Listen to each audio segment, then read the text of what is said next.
The next new heroes banner is a Fates lineup led by Attuned Azura. Joining her are 3 Fae newcomers, Hayato, Yukimura, and Mozu. We'll be talking about what everyone can do and discuss general playstyle and build ideas. First up, the 4-star focus unit is Hayato. You can get him at 4-star, 5-star rarity, and he's going to demote to the 3 to 4-star pool after the banner is over. Hayato will be a red infantry mage with 39 HP, 43 attack, 45 speed, 24 defense, and 31 res. Attack and speed super boons are very nice, and Hayato will be our new best offensive red infantry mage among the free-to-play options. We don't exactly get a ton of fast red mages. For old skills, Hayato has Moonbow, attack and speed ideal 3, and will be our first Windsweep 3 demote source. Funny that we had Water Sweep on regular Soren for years, but Windsweep was always locked to the heroic Growl units. Maybe a sign we'll see some tier 4 versions of these skills. For his inheritable weapon, Hayato has the Red Lantern plus tome, 12 might at start of turn. If unit is within 2 spaces of an ally, grants the unit cannot be slowed by terrain status, and the bread type cooldown status for 1 turn. If unit initiates combat or is within 2 spaces of an ally, grant plus 5 attack and res during combat.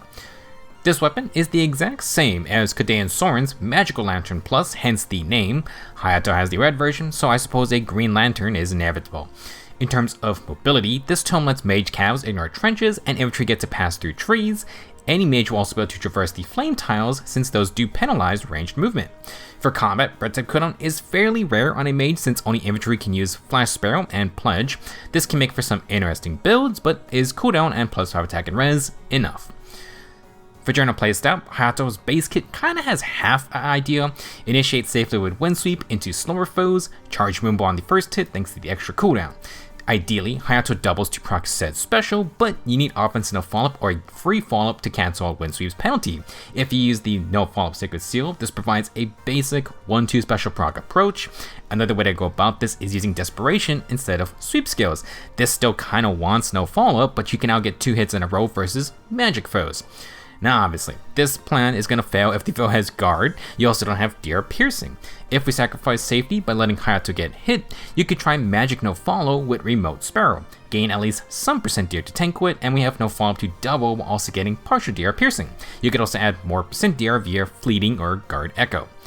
If you really want Windsweep or Desperation, you could run Infantry No Follow 4, support your team, while getting the No Follow Up status and warping. The C-Scope can also go to Times Pulse to charge 3 cooldown specials in 1 action with the Lantern Tome.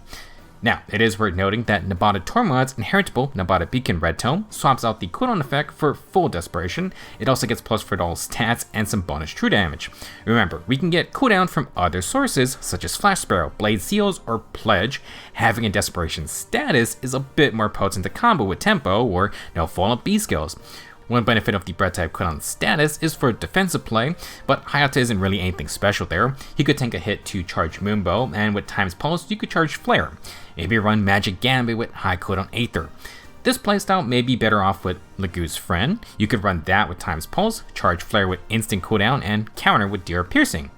For other offensive playstyles, Hayato is totally fine with Arcane Eclipse. You can make some variations, but generally the basic Special Sparrow 4 plus Times Pulse one-shot nuking build is still fine to check anyone depending on percent DR.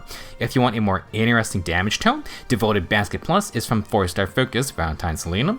Not easy to get, but if you have extra copies, Hayato has the speed to use for the weapon speed check and speed scaling.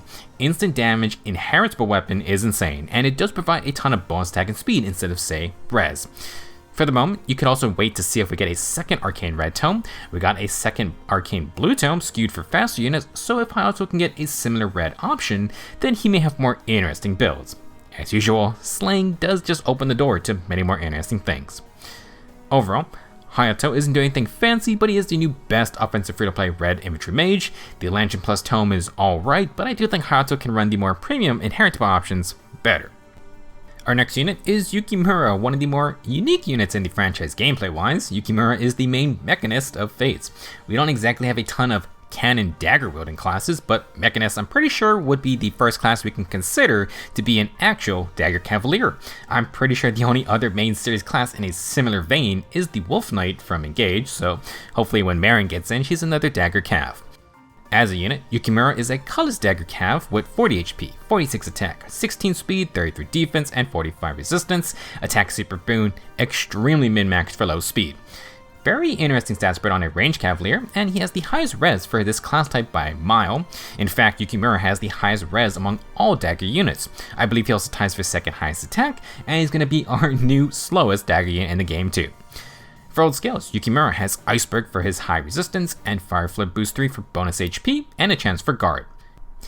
Yukimura's weapon is named after his personal skill, Perspicacious. 14 might weapon with excited specials, Yukimura grants +4 to attack, defense, and res, and gives a 30% DR piercing effect to allies within 7 rows and 7 columns centered on Yukimura during their combat. At the start of his own combat, if above 25% HP, inflict attack and defense debuffs on the foe equal to 6 plus the number of allies within the same 7 row and column area times 3, max of -15 attack and defense. Yukimura then gets 50% DR pierce for himself on every attack, and he gets Bread type cooldown for +1 special charge on every action. Perspicacious granted a hit rate boost, so in Fey, this is treated as counteracting dodge, aka % damage reduction. The main thing to take note of is that Perspicacious has a huge 7x7 box AoE, very easy to work with. While not as much as Legend and Camilla, 30% DR pierce is still solid and valuable, and is going to stack with other DR piercing sources, such as Camilla's status. For his own combat, Yukimura does get 50% DR pierce and extra cooldown with slang. He's not going to be doubling much at all, but if he does take a hit first, he will counter back with Iceberg. He also will have a sizable attack and defense debuff as long as 3 allies are within Yukimura's huge buffing range. To further support the team, Yukimura has Sabotage Attack and Defense 3. At start of turn, if any foe's res is lower than the user and is adjacent to another foe, then inflict -6 attack and defense on that enemy. For combat, if you have higher resistance, you inflict attack and defense debuffs in combat equal to 3, plus the highest penalty on attack and defense between the target and foes within 2 spaces. Sabotage skills want high res users and basically grant the Sabotage status effect in combat, but only for the 2 stats. -6 attack and defense will become -12 total with a bonus -3. If you can get the actual Sabotage status, then -6 debuffs become -18 total. For general playstyle, Yukimura is mainly here to be an annoying support pulling the puppet strings from behind the curtain. He offers a unique 30% DR piercing aura with a huge AoE, and he also gives some bonus stats on top. With his high base res, Sabotage adds debuffs on the foe. For personal combat, Yukimura is super slow and has no follow-ups. This makes his long-range initiations kinda dull despite having lots of cooldown and 50% DR pierce. If a foe attacks Yukimura, first he's gonna charge Iceberg and retaliate with it on the counter. Besides that, Yukimura just stacks a ton of attack and defense debuffs. His weapon can inflict up to -15, and Sabotage with its debuffs is potentially another -15 as well. He may not double, but with all those defense debuffs, it's possible Yukimura may just brute force a one-shot on squishier foes. On the flip side, Yukimura has no % DR, but a ton of attack debuffs with OK defense and high res, he can definitely shrug off a hit. Fire Flip Boost is a nice HP bump with extra attack and res. He is going to get doubled, but that half DR piercing Iceberg can hopefully secure a counter KO first. For C skills, you may want to go with a Ploy 4. There is no speed and res Ploy 3 yet, but overlapping debuffs is okay since Sabotage doesn't hit solo enemies. In addition, Exposure is just extra damage, which fits Yukimura's DR piercing support, and the Ploy status disables stat focus statuses. Another option is Cross Spur Attack for +9 attack total buffs on allies. Technically, Panic Smoke 4 can support the team. It gives full penalty doubler, which does stack with the Sabotage status effect. Speaking of which, is Attack and Defense Snag 4 just better than Sabotage Attack and Defense? Snag 4 inflicts larger debuffs and inflicts the actual Sabotage status so allies can take advantage. It has no res checks, but it relies on actively using assist skills, where Sabotage is totally passive. For other active skills, you could go for Flared Strike, take advantage of Yukimura's long range, hit the foe with 14 instant damage, and hope that 50% TR Pierce is enough for a one-shot. You could use Quick Impulse with a 2-cooldown special for added damage. For % DR, you can use Brash Assault 4 for a player phase follow-up, Quick Repulse 4 for enemy phase follow-up, and then for mixed phase % DR, Guard 4 works and Guard Echo is an attuned skill option. As usual, if you stick with res-based skills, Stillwater can add extra flat resistance. If you want to keep Yukimura's higher defense stat, the Squad ACOs can grant +3 res and won't drop defense. Overall, Yukimura is going to be mostly sought after for his DR piercing support. With his high resistance, he can take advantage of the current res-based debuffs for added help, but he has some damage capabilities with his own DR pierce and multiple cooldown perks. Fun little unit, and I hope we get some other puppet riding ults for future units. Our third unit is Mozu, representing the rare Lance, Infantry, and Villager archetypes. For stats, Mozu has 40 HP, 44 attack, 46 speed, 41 defense, and 27 res. She has attack super boons. With 198 BST, Villagers are trainees, so Mozu is going to tie the 2 legendary layers for highest current infantry base stat totals. For old skills, Mozu has Bonfires her special and the fun attack and speed ult 4. She also has bonus doubler 4. I was just saying I wouldn't be surprised if we never saw this skill again, but the devs proved me wrong. Compared to the newer distant and close bonus doubler A skills, the only difference is that you get plus 4 stats even if you lose your field boss. Compare that to distant counter and close counter, I feel like most people would be okay losing 4 stats. Mozu, I think, is one of those units because she's bringing a lot of innate stats via her Forager Naginata. 16 might at start of turn if above 25% HP, grant plus 6 defense against field balls, and the breath type cooldown status to Mozu and allies within 2 spaces. For combat, she has accelerated specials. If above 25% HP, Mozu gets plus 5 to all stats and an extra plus X. She also reduces damage from the foe's first attacks with an S by that X value during combat, and restores HP equal to X on hit. This X value is used in 3 places and is equal to 1 plus the number of allies within 3 spaces of Mozu times 3. Similar to Yukimura, 3 nearby allies will get Mozu a max plus 10 extra stats, 10 flat DR for first attacks, and then 10 HP healing on hit. Now, if any space within 2 spaces is a Divine Vein or is difficult terrain, then X is automatically equal to 10. Forager is Mozu's unique skill from Fates and healed her when on certain terrain tiles. The idea applies here, although we don't count impassable terrain like mountains or ocean. While Divine Veins will count, Mozu can also be near forest tiles and still gain the max bonus. Of course, you can also just surround her with allies. Lots of opportunities for Mozu to essentially get plus 15 to all stats. You then get plus 6 defense against field boss with attack and speed ults, field boss, and bonus doubler. It's a lot. On top of this, you got some flat DR for first attacks, healing on hit, and bird type cooldown with sling. Mozu is going to be a very flexible unit in terms of builds.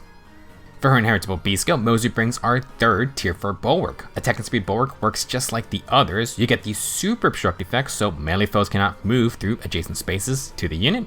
Ranged foes cannot move through spaces within 2 spaces of unit.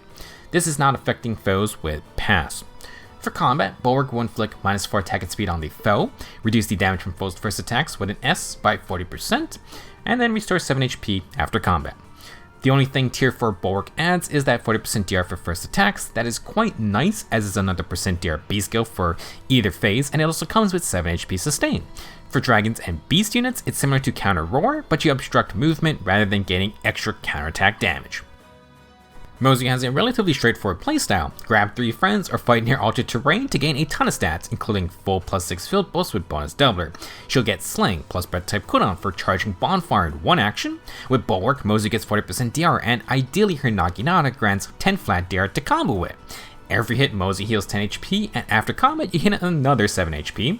She'll have Warping via Ult 4, and Mozu provides her team with David's field boss with that breath type cooldown. The easiest sacred seal to slot to this base kit is no follow-up, so Mozu can double and not get doubled for free.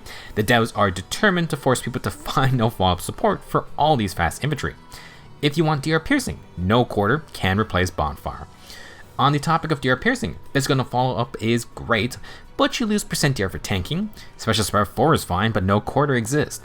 Lagu's Friend is super interesting because it can work with offensive specials, but you can have to run the 4 cooldown option since Mozu has Sling.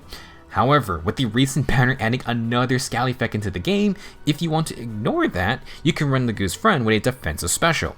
Not only can you run any cooldown option like Godlike Reflexes, but it's going to charge right before the foe attacks.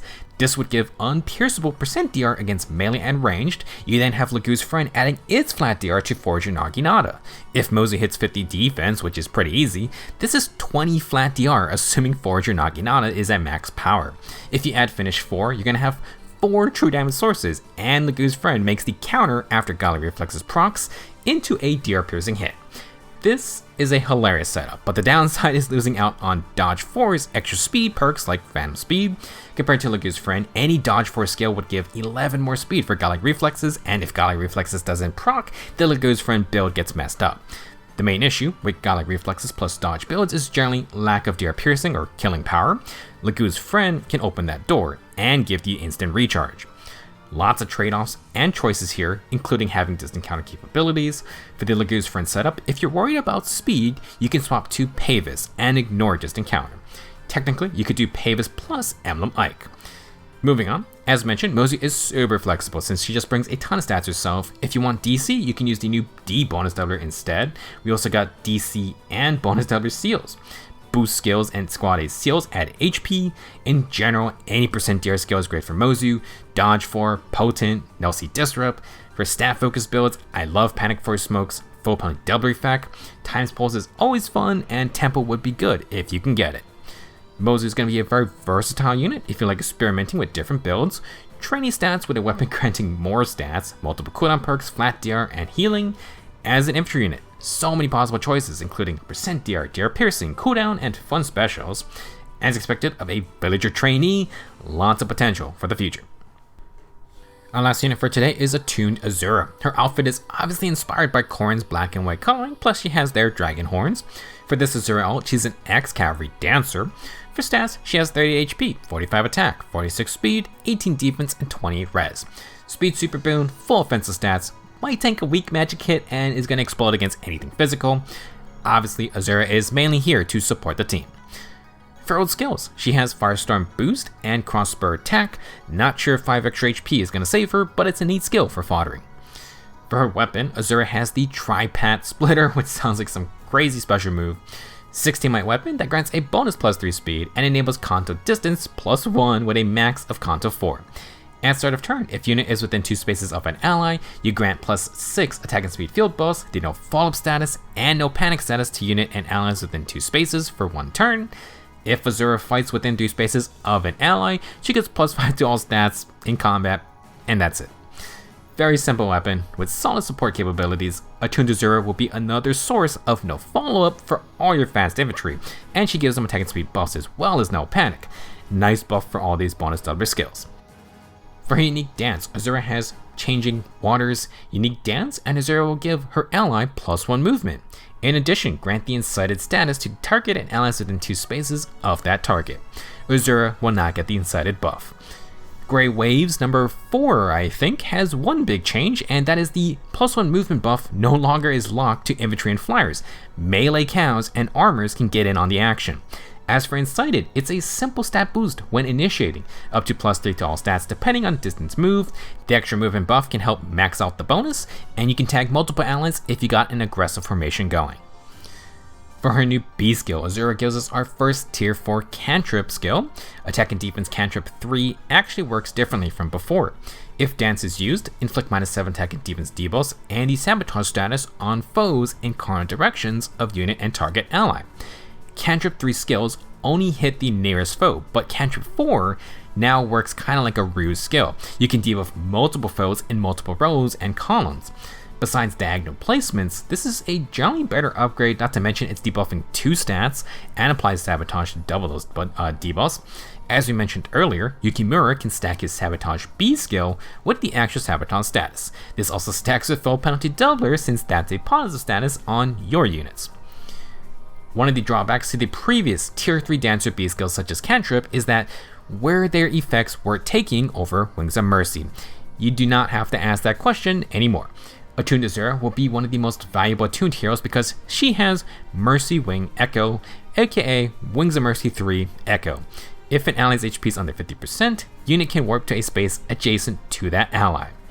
Inheritable by any unit type, Mercy Wing Echo is stupidly dangerous, as most players should understand by now. Having a slot for Wings of Mercy is insane because you can keep your important combat related B skills and still have the option to just fly in from anywhere around a low HP ally. This is a prime attuned skill for Guildford's comms. Obviously, Wings of Mercy 4's 2-space warp is better, but the B slot is so important that settling for the regular version is perfectly fine. Dancers like Azura now get to run Cantrip 4 or the dancer only B skills like Rockside Dance 3, plus you get Wings of Mercy in the back pocket to save an ally. For fun, healers can warp in, proc that new magic shield extra action, and then move from there. Flyers can run combat B skills, Guidance Force C skills, and have Wings of Mercy for max chaos. Before you go too crazy, be mindful of the attuned skill inheritance rules. You cannot run attuned skills with exclusive, non-weapon skills. Lucina and Chrom can't use this with their extra action assist, Mythic Peony can't run her exclusive dance, and this new Mercy Wing Echo. With that said, in Update 8.2, this restriction was lifted for rearmed and attuned heroes. This means if you want, your new attuned Peony can inherit and use Mercy Wing Echo. Not saying it's the best move, but it's an option. Rearmed Lucina and rearmed Fallen Chrom can in fact use Mercy Wing Echo, fly in, use their extra action skills, and move from there. Another reminder, even if you give these other rearmed or attuned units Mercy Wing Echo, they cannot pass along the skill to others. If you want multiple Mercy Wing Echo skills, you need to summon and inherit directly from multiple Azuras. Now, Attuned Azura is going to be a wild unit. If you face off against whales, I hope you got Warp Bubble or Ratatosker, because some dude is just going to slap Wings of Mercy Echo on all their units, fail to KO one of them cleanly, and it's going to get messy. For her playstyle, Attuned Azura isn't doing anything super fancy we haven't seen, but does have one great benefit. Ideally, she is near her team to give attacking speed field boost, no follow-up, and no panic every turn.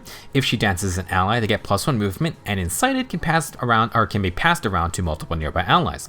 The new Tier 4 cantrip will inflict long-range debuffs and the sabotage status. Crossbow attack applies extra buffs in combat from far away as well. The real standout feature for this Azura is her stupid Kanto distance +1. If Azura moves 3 spaces to dance an ally, she gets Kanto 4 to completely retreat. If she flies in with Wings of Mercy, she still gets Kanto 4. If the foe doesn't bring Kanto control, Azura is going to be very tough to lock down. In terms of combat, Azura has solid stats and can do some damage to squishies, but her weapon is basically +5 total stats, the +6 field buffs, and no follow. Firestorm boost adds extra HP, but that's not saving an 18 defense dancer with no % DR. For offense, you can get some safety by running Wind or Water Sweep, since no follow-up cancels out the follow-up penalty, and Azura is pretty fast. Desperation 4 or Flow Desperation also work, but Azura doesn't have an extreme killing power. Sweep skills can be good in case she gets baited to attack, at least she may survive. If you have a dedicated setup, you could try Fury and Gale Force shenanigans, but Azura has 0 cooldown perks, and Heavy Blade or Quicken Pulse can only do so much. For these sweep builds, you could apply Smoke debuffs, and Defense Res Smoke's Pathfinder with Azura's huge counter range can be pretty nasty for following up. If you want survivability, there are a few % DRB skills, but Gambit with that 5 cooldown Aether Miracle will give the most at 50%. Last thing I want to talk about isn't Azura specific, but with Mercy Wing Echo freeing up the B slot, you can now run Pass and Wings of Mercy at the same time.